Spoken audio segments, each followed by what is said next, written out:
अस्सलाम वालेकुम। तो सबसे पहले कोर्स आउटलाइन हम थोड़ी सी देख लेते हैं। कोर्स आउटलाइन में देखें, इसका जो प्री रिक्विजिट है वो बेसिकली है इंजीनियरिंग स्टैटिक्स अगर आपने पढ़ा हुआ है। तो उसके बाद फिर कोर्स में क्या हमारे पास stress strain, mechanical properties, stress strain, shear stress, ये सारी हमारा जो है कोर्स आउटलाइन है। और जो बुक हम यूज़ करेंगे वो मैंने आपसे शेयर कर दी थी last time, Beer and Johnson की होती है, मैकेनिक्स ऑफ मटेरियल की। तो ये हमारे पास कोर्स आउटलाइन है। 3+1 इसका मतलब होता है कि 3 घंटे की आपकी थ्योरी की क्लास हुआ करेगी और 1 घंटे की लैब हुआ करेगी। ठीक है, तो ये इसका सब्जेक्ट का नाम है मैकेनिक्स ऑफ मटेरियल 1। इसके बाद मैकेनिक्स ऑफ मटेरियल 2 भी आएगा और फिर मैकेनिक्स ऑफ मटेरियल 3 भी आएगा। तो इससे आपको अंदाज़ा हो जाना चाहिए कितना इम्पोर्टेंट सब्जेक्ट है, कि अगर आप मैकेनिक्स ऑफ मटेरियल 1 को सही से नहीं पढ़ेंगे तो 2 समझ नहीं आएगा और फिर 3 भी नहीं आएगा। तो इस वजह से ये एक मैकेनिकल इंजीनियरिंग का बहुत ही ज़्यादा इम्पोर्टेंट सब्जेक्ट है। आपने इसको बहुत ध्यान से पढ़ना है, फोकस से पढ़ना है। बाकी सब्जेक्ट बेशक कोई छोड़ दें, ये मैं आपको कहना चाह रहा हूँ। मतलब छोड़ना तो नहीं है आपने, पर इसके ऊपर ज़्यादा फोकस करें, क्योंकि ये एक बहुत कोर सब्जेक्ट है। जब आप इंटरव्यूज़ में जाएंगे, जॉब्स के लिए जाएंगे, तो इसमें से लाजमी क्वेश्चंस आते हैं और ये सिर्फ मैकेनिकल इंजीनियरिंग में पढ़ाया जाता है। ठीक है, तो ये हमारे पास बुक है मैकेनिक्स ऑफ मटेरियल की। तो फर्स्ट चैप्टर पे चले जाते हैं। फर्स्ट चैप्टर में बेसिकली आपके पास होगा रिव्यू होगा स्टैटिक्स का। रिव्यू स्टैटिक्स का बेसिकली यही है कि वो जो आपने पहले किया हुआ है। तो यहाँ से स्टार्ट हो जाता है हमारे पास स्ट्रेसेस के लिए मेरे पास अपने एक टीचर की स्लाइड्स हैं, बड़ी अच्छी हैं उनकी, तो मैं आपको थोड़ा सा यहाँ से पढ़ा देता हूँ, फिर हम जो है वो बुक से पढ़ लिया करेंगे, मतलब साथ साथ बुक से भी पढ़ लिया करेंगे, दोनों तरफ से। सो मैकेनिक्स ऑफ मटेरियल 1।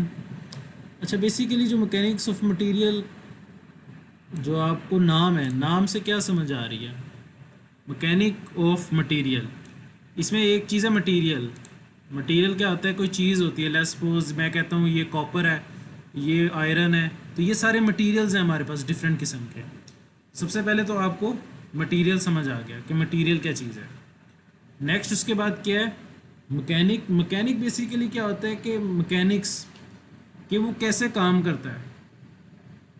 तो बेसिकली मैकेनिक्स ऑफ मटेरियल है, आप कहते हैं ना ये गाड़ी का मैकेनिक है, तो बेसिकली वो गाड़ी पे काम करने वाला, लाइक उसको हम ये उर्दू में अगर सिंपल लफ्ज़ में कहें तो मैकेनिक ऑफ मटेरियल्स का मतलब है कि कौन सा मटेरियल किस तरह वर्क करता है। तो ये बेसिकली हम पढ़ेंगे। ये इंपॉर्टेंट इसलिए भी है कि लेट्स सपोज आप कोई चीज़ बनाना चाह रहे हैं और आप चाहते हैं कि ठीक है आपने सारा कुछ कर लिया, ये डिज़ाइन बनाएंगे, ये चीज़ होगी, ऐसे काम करेगी, ये प्रोडक्ट बनेगी, आपने किस मटेरियल से बनानी है। लेट्स सपोज कोई आप ऐसी चीज़ बना रहे हैं जो 100 डिग्री सेंटीग्रेड टेम्परेचर के ऊपर लगेगी, तो फिर उसकी प्रॉपर्टीज़ ऐसी हों कि वो 100 डिग्री तक बर्दाश्त कर सके। तो फिर वो सारी चीज़ें जो हमारे पास हैं वो मैकेनिक्स ऑफ मटेरियल से आएंगी कि मटेरियल्स आपके कैसे काम करते हैं। ठीक है, तो सबसे पहले तो सॉलिड मैकेनिक्स है। Solid mechanics is a branch of applied mechanics that deals with behaviour of solid objects. ये मैंने आपको बता दिया है कि मैकेनिक्स बेसिकली क्या है, कि जो आपका जो सॉलिड ऑब्जेक्ट है, मटेरियल है, वो किस तरह बिहेव करेगा हर चीज़ के ऊपर। तो सॉलिड मैकेनिक्स बेसिकली दो तरह के हैं, mechanics of rigid bodies and mechanics of deformable bodies. Rigid bodies का बेसिकली क्या मतलब होता है कि जिसकी शेप चेंज नहीं हो सकती, रिजिड है। तो ये जो मैकेनिक्स ऑफ मटेरियल है रिजिड बॉडीज़ के बारे में नहीं है, ये बेसिकली उन बॉडीज़ के बारे में है जिनकी शेप चेंज हो सकती है, डीफॉर्मेबल है। ठीक है, तो मैकेनिक्स ऑफ मटेरियल हमारा basically branch of solid mechanics है जिसमें बॉडी की शेप डीफॉर्मेबल है, चेंज हो सकती है। अब नेक्स्ट हमारे पास क्या है? लोड्स। अब बेसिकली हमने स्टार्ट लोड से किया है कि मैंने आपको बताया कि आप लेट्स सपोज डिज़ाइन करते हैं कि एक चेयर बनानी है। आपने चेयर का आपने डिज़ाइन बना दिया कि अच्छा ऐसे इसकी 4 टांगे बनाएंगे, कोई भी आप लाइक चेयर बनाना चाह रहे हैं, कोई भी डिज़ाइन आपने बना लिया कि अच्छा कुछ ऐसे करके मैं चेयर बनाऊंगा, ये ऐसे करके ये डिज़ाइन होगा, ये इसकी होंगी 4 टांगें, एक बाजू भी, दोनों तरफ बाजू बन जाएंगे, ऐसे करके डिज़ाइन आपने बना लिया। आपने कहा ठीक है, इसका कलर भी आपने डिसाइड कर लिया। अब आपको पता है कि जब इसके ऊपर कोई स्टूडेंट बैठेगा तो लेट्स सपोज उसका वेट है 60 kg।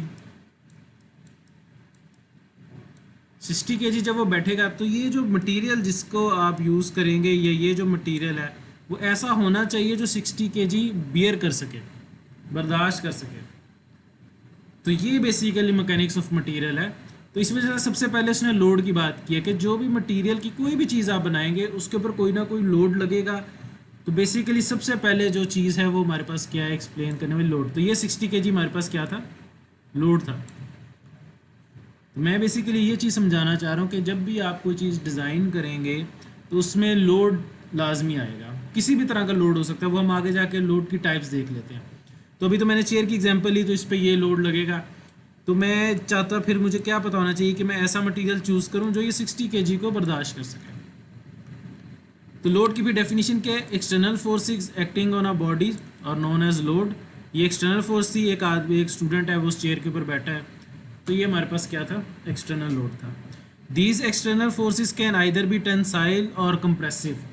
अब ये वाली फोर्स, अब देखिए यहाँ पे हमारे पास क्या ज़मीन है, यहाँ पे स्टूडेंट बैठा है, तो ये जो हमारे पास इसकी लेंथ है, ये जो लेंथ, ये दरमियान में इसकी लेंथ है, ये क्या होगी, ये कम होने की कोशिश करेगी। मतलब अगर इसके ऊपर वेट ज़्यादा पड़ जाता है तो ये कम होने की कोशिश करेगी, तो क्या होगी, बेसिकली कंप्रेस होने की कोशिश करेगी।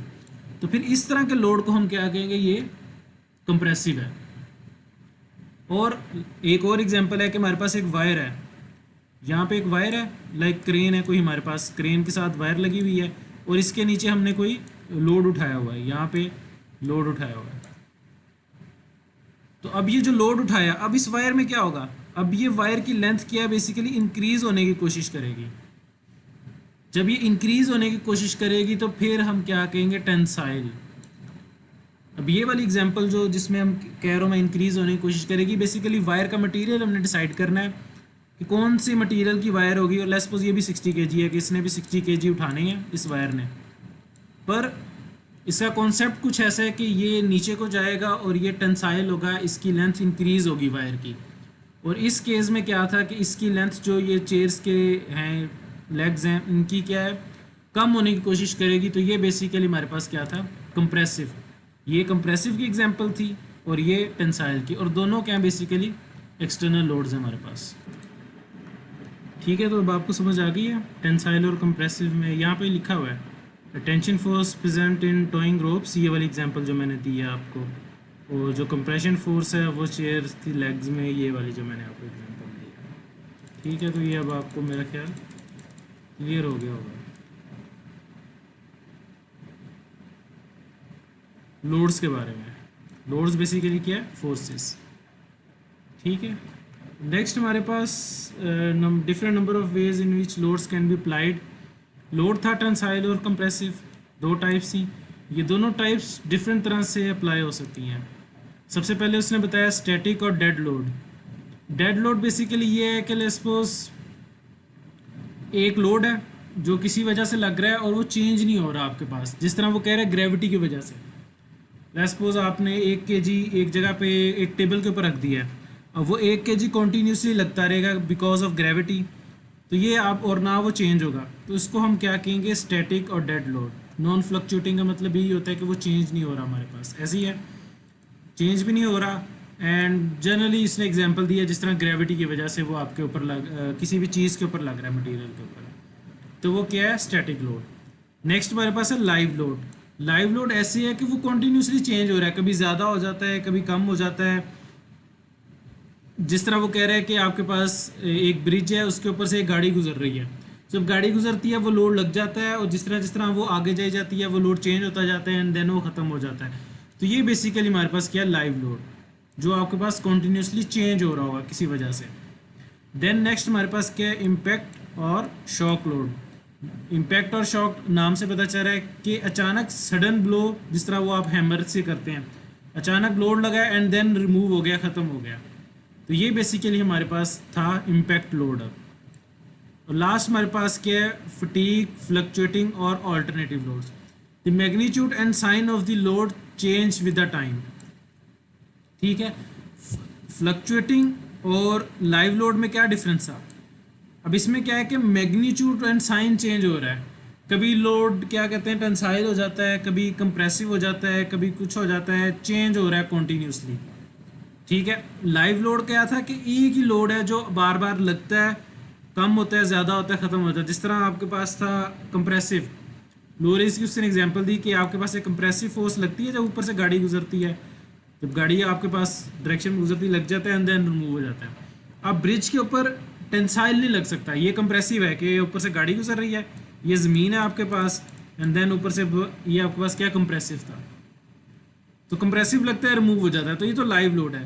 फ्लक्चुएटिंग लोड का क्या मतलब है कि लेट्स सपोज कोई भी आपके पास एग्जांपल है, उसमें क्या कंप्रेसिव लगे एंड देन थोड़े अरसे बाद टेंसाइल हो जाए हमारे पास, ये बेसिकली एक टेंसाइल और एक कंप्रेसिव है। Positive, negative, magnitude and sign का मतलब ये है, क्योंकि मोस्टली हम क्या करते हैं, जो टेंसाइल होता है उसको हम पॉजिटिव कहते हैं और जो कंप्रेसिव होता है उसको हम क्या कहते हैं, नेगेटिव। ये आगे आ भी जाएगा हमारे पास नेक्स्ट एक स्लाइड में, पॉजिटिव नेगेटिव ये देखें यहाँ पे लिखा हुआ है।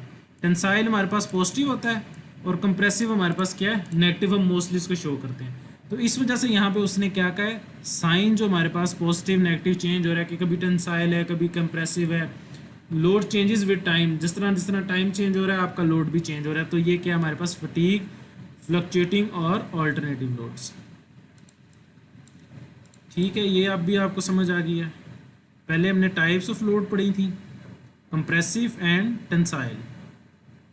टेंसाइल जिसमें लेंथ इंक्रीज होने की कोशिश करेगी मटेरियल की, और कंप्रेसिव जिसमें कम होने की कोशिश करेगा मटेरियल। एंड देन ये रीजंस है हमारे पास कि स्टैटिक लोड हो सकता है, लाइव लोड हो सकता है, इम्पैक्ट एंड फटीग लोड हो सकता है।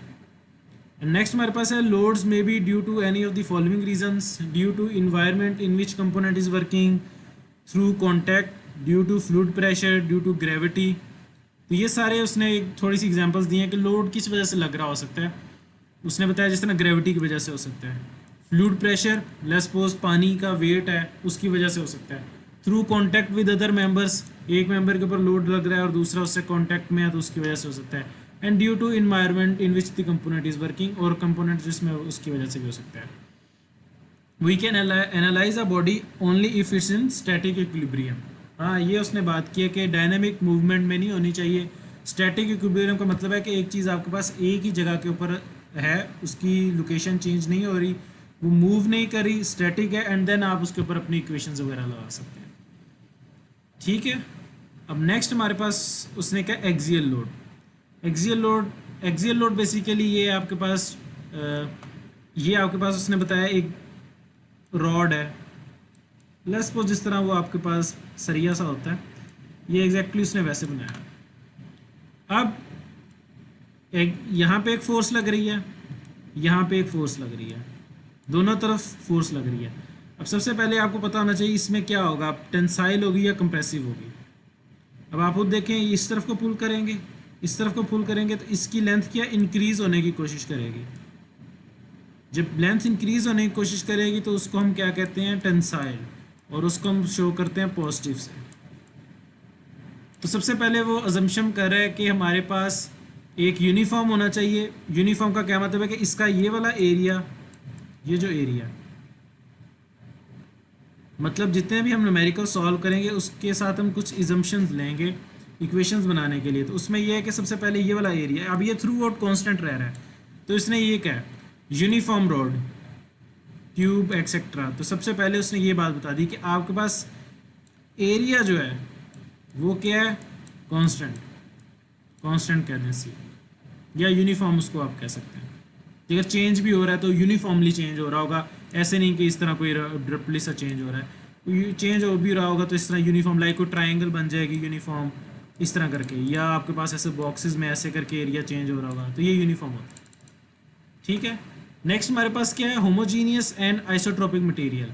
ये तो उसने मटेरियल की प्रॉपर्टी बताई। होमोजीनियस का क्या मतलब है कि एक ही मटेरियल हो, ये ना हो कि दो मटेरियल्स हों आपके पास। और आइसोट्रोपिक का क्या मतलब होता है, आइसोट्रोपिक मटेरियल्स इंडस्ट्रियल मटेरियल्स आपने पढ़ा होगा कि लेट्स सपोज अगर मैं यहाँ पे इस मटेरियल की प्रॉपर्टीज चेक करूँ तो वो सेम आएंगी, अगर मैं यहाँ पे चेक करूँ या कहीं भी और जगह पे चेक करूँ तो प्रॉपर्टी उसकी सेम होगी, तो वो आइसोट्रोपिक मटेरियल होता है।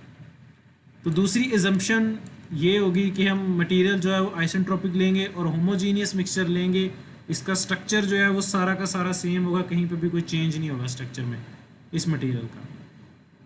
एंड देन थर्ड इजप्शन है लोड पी जो है वो एक्सिली अलोंग दी सेंट्रोइड एक्सिस, जो लोड हमारे पास है वो सेंट्रोइड में लग रहा है, तो ये थर्ड इजम्पशन है हमारे पास। ये सेंट्रोइड है इसका, जो सेंट्रल लाइन जिसमें से पास करती है, सेंट्रल एक्सिस पास करता है, तो जो लोड हमारा है वो क्या है, अलोंग दी सेंट्रोइड एक्सिस। तो ये तीन इजम्पशंस थी हमारे पास।